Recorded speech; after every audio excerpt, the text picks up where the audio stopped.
네. 오늘 오후에 증거할 하나님의 말씀의 제목은 죄를 떠나 하나님께 영광을 돌리라. 따라서 합시다. 죄를 떠나 하나님께 영광을 돌리라. 네.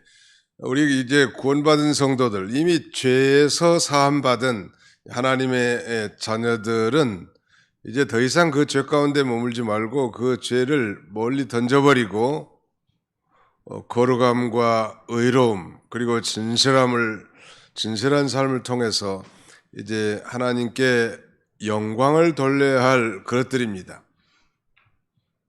오늘 본문에는 특별히 고린도 교회 아주 이 만연한 이 죄상들을 자세하게 열거하고 있는데, 대표적으로 그것은 첫째는 성적 타락에 대한 죄고, 두 번째는 우상숭배의 죄고, 세 번째는 대인관계에서 발생하는 그런 죄들이 언급되어 있습니다. 거기 한번 읽어보실까요? 9절로 10절 같이 읽습니다. 시작. 불의한 자가 하나님 나라를 유업으로 받지 못할 줄을 알지 못하느냐. 미혹을 받지 말라. 음행하는 자나 우상 숭배하는 자나 간음하는 자나 탐색하는 자나 남색하는 자나 도적이나 탐욕을 부리는 자나 술 취하는 자나 모욕하는 자나 속여 빼앗는 자들은 하나님 나라를 유업으로 받지 못하리라. 성적 범죄라고 하면 음행하는 자,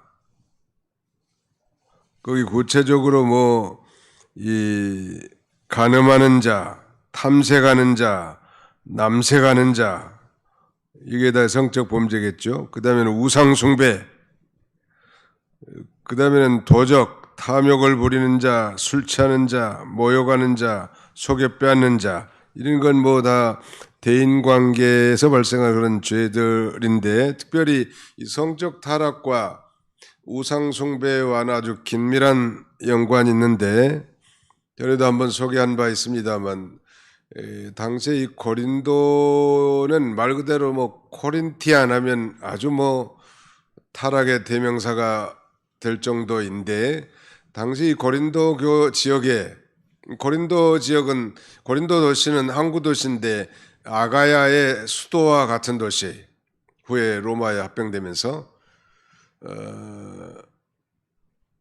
그런데 이 고린도시에는 그 아프로디테라고 하는 미의 여신을 섬긴다고 하는데, 그 아프로디테 신전에는 약 1000명의 여사제들이 그 제의식에 참여하는데, 근데 이건 말하자면 그 1000명의 여사제들이 소위 성전 창기라는 거 아니에요? 이거 그들의 제사 의식 속에 성적 타락함이 포함되어 있는 거예요. 이방신들 가운데 아주 그런 신들이 아주 많습니다. 가나안 원주민들이 섬기는 그런 신 가운데도 그건 이 거룩하고 성결함을 추구해야 할 이 하나님의 백성들과 전혀 어울리지 않단 말이에요.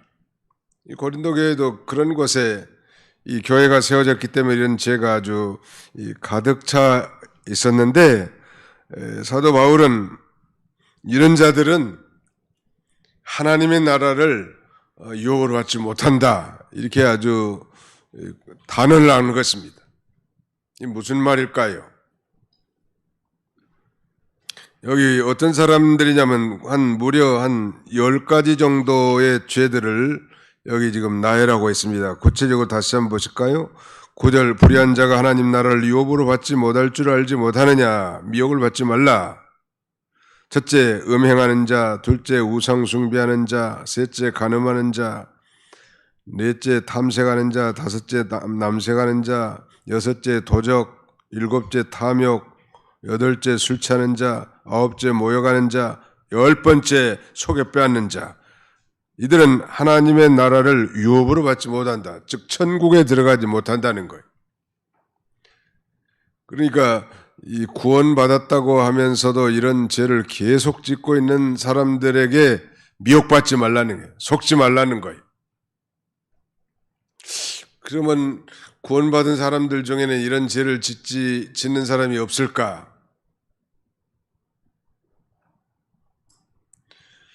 우리가 이걸 분명하게 생각해야 될 것 같아요.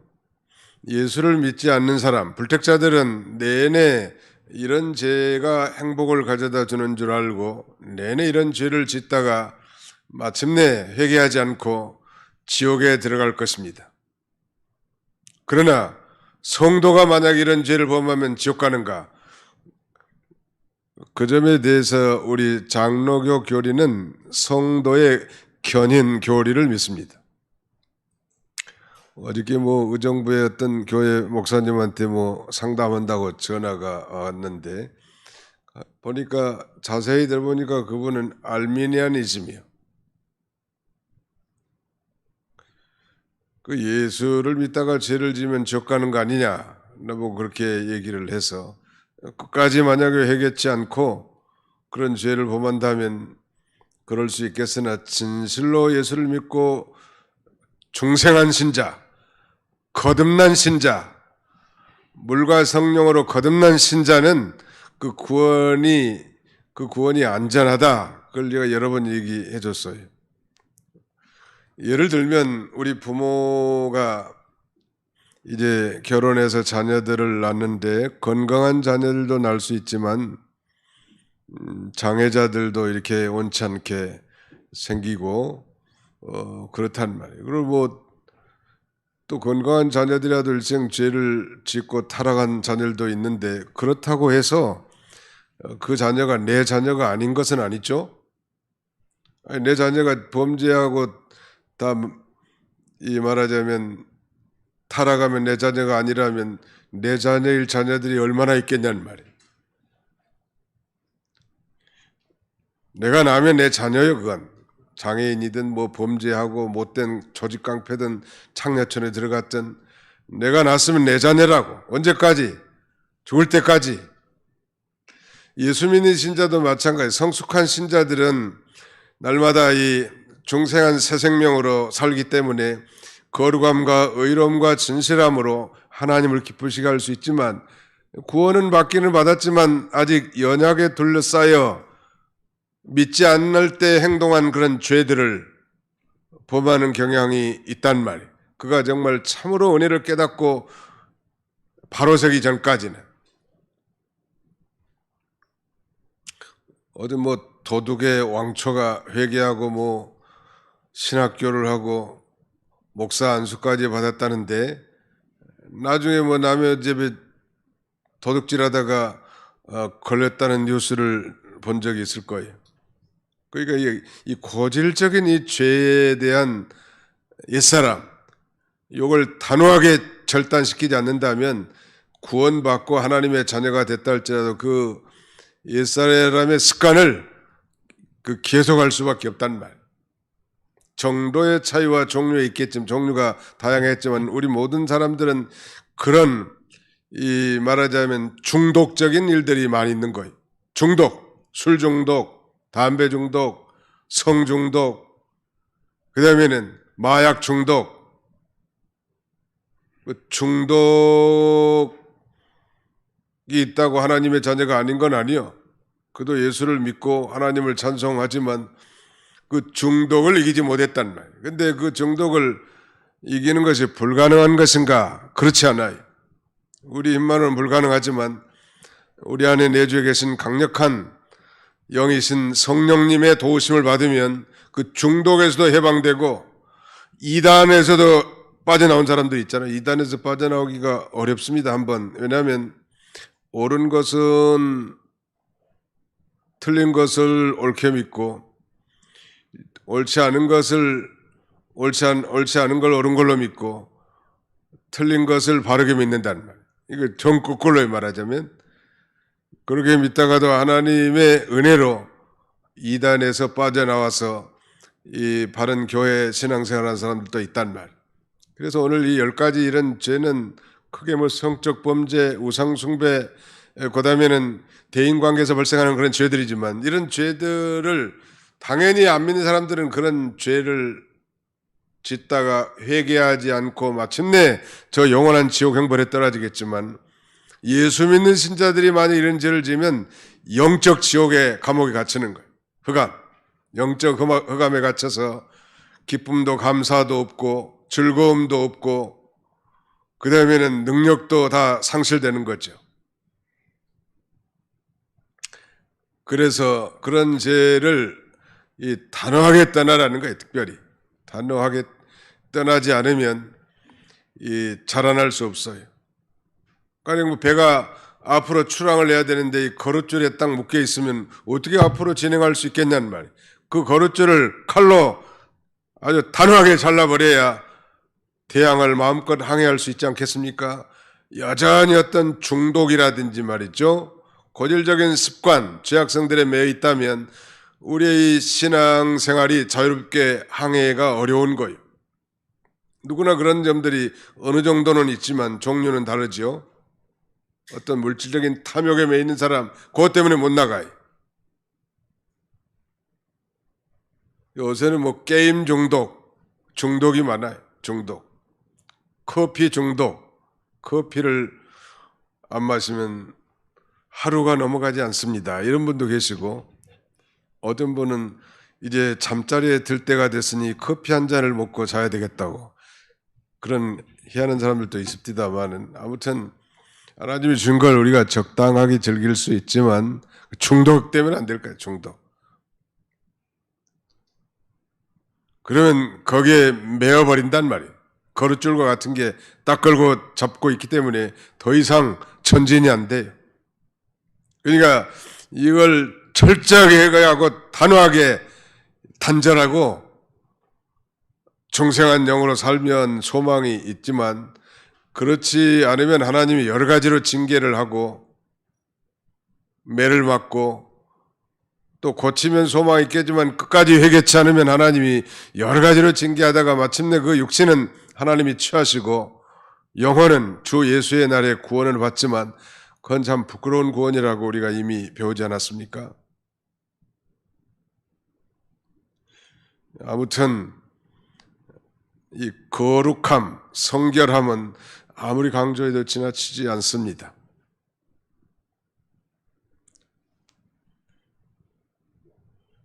우리가 주홍같이 붉은 죄, 진홍같이 붉은 죄를 범했다 할지라도 주님 앞에 나와 저 십자가를 바라보고 진정으로 자백하고 회개하면 소망이 있단 말. 근데 회개라는 게 성령의 역사이기 때문에 자기가 뭐 회개한다고 회개가 되는 게 아니에요. 그러나 택한 백성들은 하나님께서 반드시 회개시켜서 천국에 데려가야 되기 때문에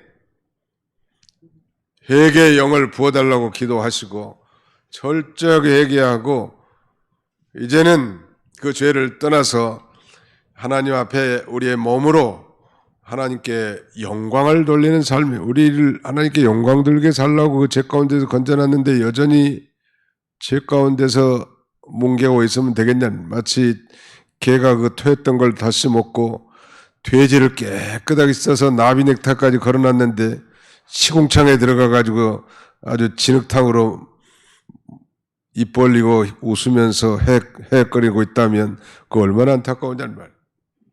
완전하게 깨끗하게 쓰임을 받았는데 다시 거기 더러운 것에 들어가면 되겠는가? 어울리지 않는 삶이죠. 오늘 본문은 특별히 그 음행죄에 대해서 아주 강조하면서 음행을 피하라 그렇게 말씀합니다. 거기 한번 보실까요? 18절 한번 같이 읽어보겠습니다. 18절 시작. 음행을 피하라. 사람이 범하는 죄마다 몸 밖에 있거니와 음행하는 자는 자기 몸에 죄를 범하느니라. 그러니까 가령 도둑질했다면 다른 사람의 물건을 훔친 거고, 하나님 앞에 11조를 떼먹었다면 하나님 앞에 죄를 진 거지만, 음행죄는 자기 몸에게 죄를 짓는 거라는 거예요. 그런데 우리 몸은 어떤 것인가? 19절에 너희 몸은 너희가 하나님께로부터 받은 바 너희 가운데 계신 성령의 전인 줄을 알지 못하느냐?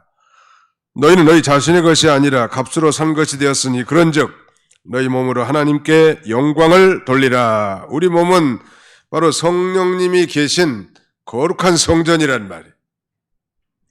그런데 이 몸으로 죄를 짓는다는 건 곧 이 성전을 더럽힌 것인데 고린도전서 3장 16절에 하면 누구든지 이 하나님의 성전을 더럽히면 하나님께서도 그 사람을 멸하시리라 라고 말씀합니다.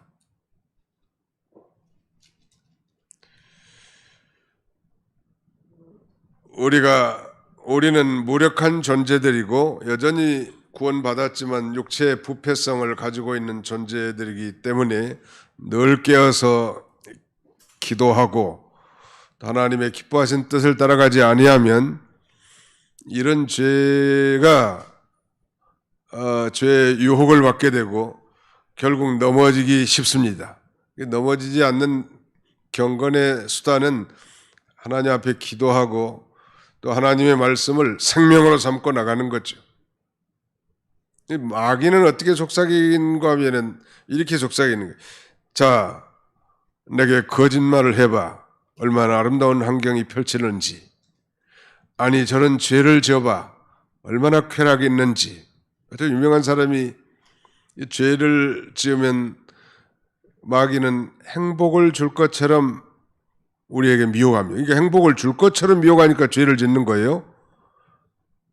근데 어떤 유명한 한 목사님은 그렇게 갈파하기를 이 죄를 지으면 행복을 주는 것이 아니라 쾌락을 얻을 뿐이다. 이렇게 갈파하네.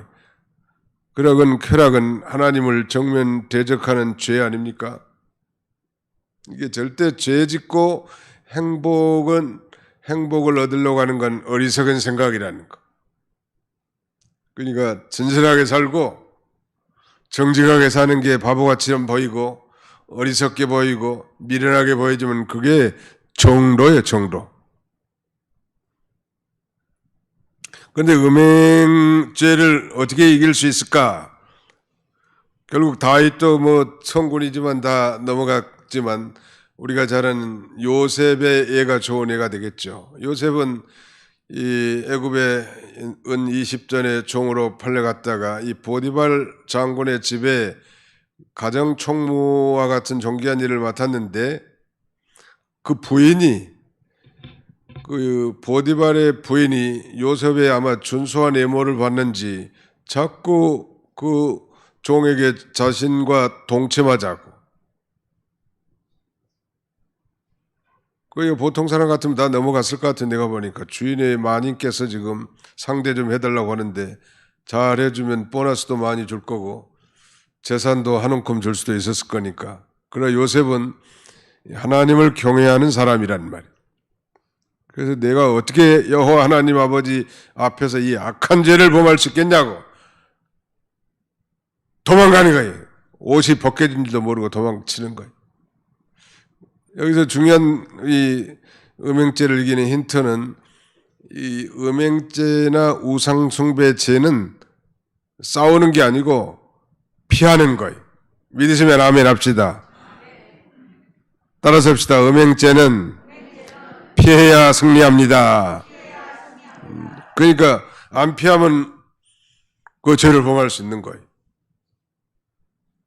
남녀 7세 부동석이라는 말이 있는데 남녀가 7살 되면 같이 있으면 안 돼. 우리 자녀들도 키우면서 아들, 딸이 있다면은 방을 하나씩 줘서 이렇게 따로 살게 해야 되고요. 그럴 여력이 안 된다 할지라도 칸을 막아줘야 돼. 남자, 여자가 유별이 돼야 돼. 옛날 교회는 남자석, 여자석 다 있었거든요. 지금과 같이 이렇게 섞여 있는 거 아니에요.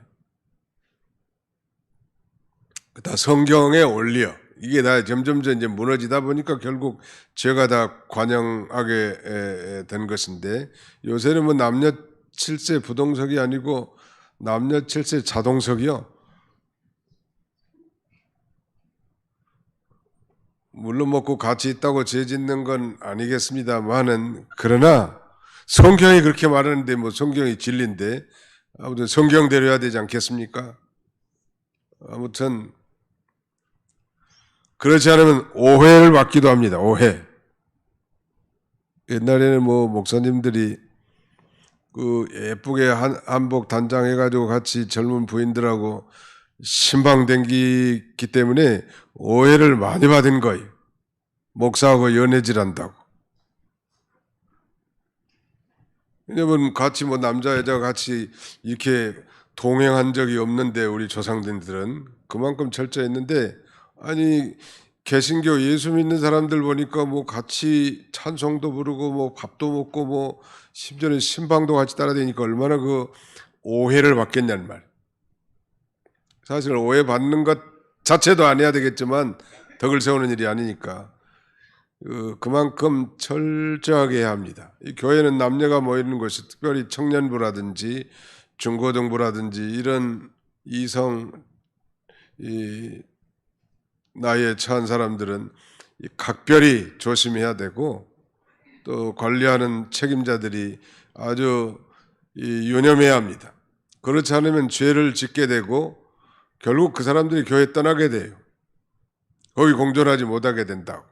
근데 그런 일들이 있는데 철저하게 관리하지 않으면은 이 죄를 방치할 수밖에 없단 말이에요. 사전에 철저성을 갖춰야 돼.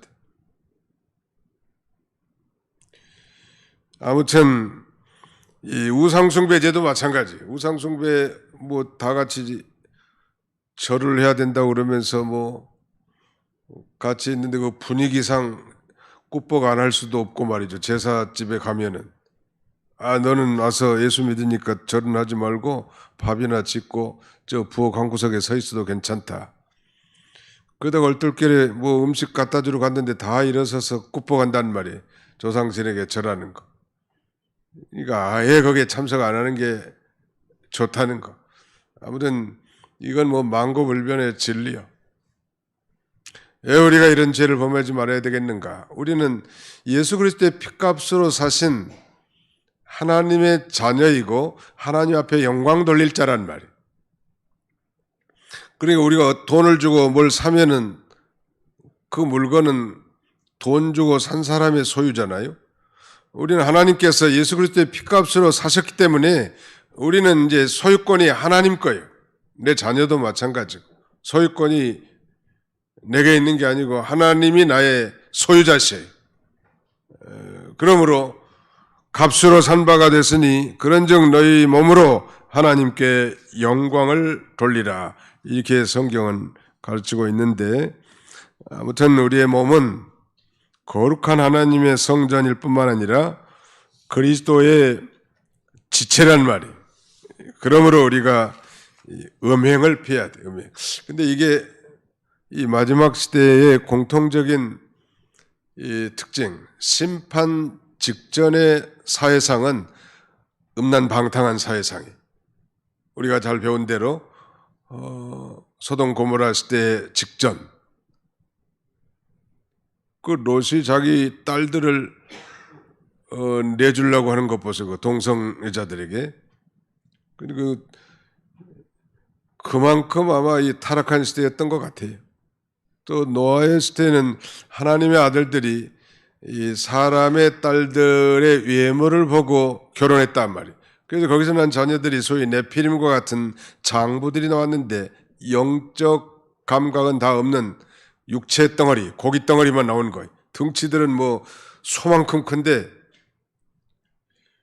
그 영적 감각이 없어요.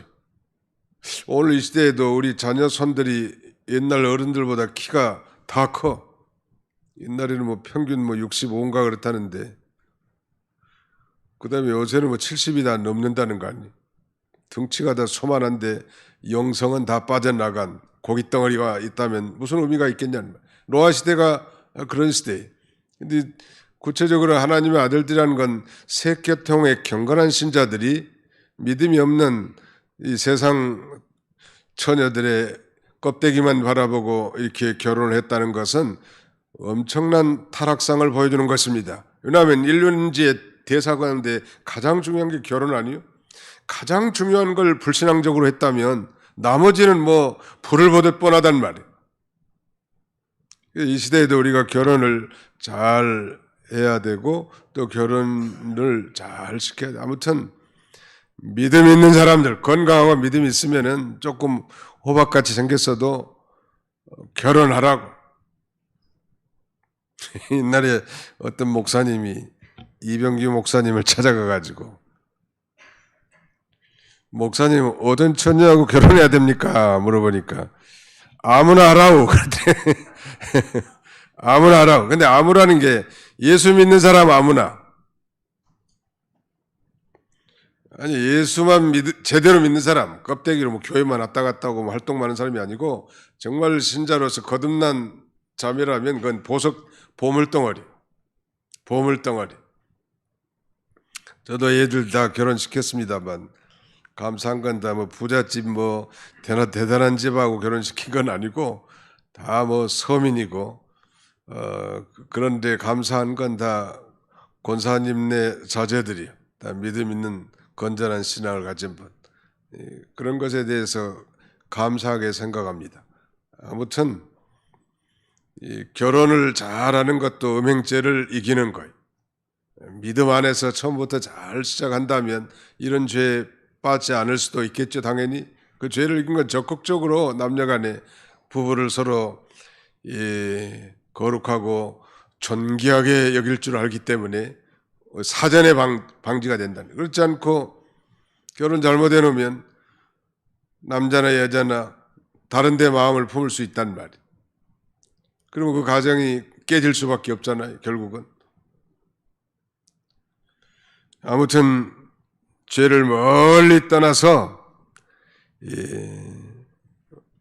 우리의 몸으로 하나님 앞에 영광을 돌리시는 복된 성도님들이 다 되시기를 주님의 이름으로 축원합니다.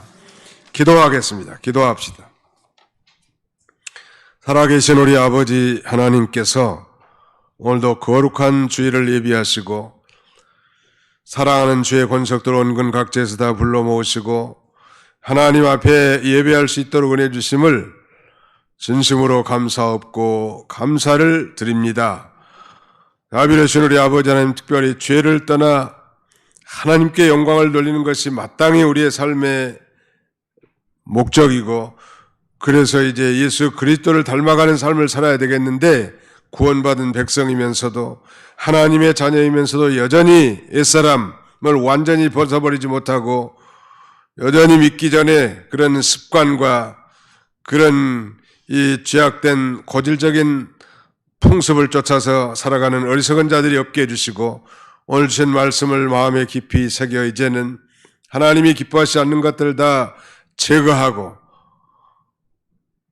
또 특별히 음행죄는 피하는 것이 승리하는 것이라고 했사오니 그런 환경과 기회를 다 박탈하고 늘 거룩한 모임을 사모하며 우리의 몸으로 하나님 앞에 영광을 돌리는 우리의 남은 생애가 되도록 하나님 축복해 주시옵소서.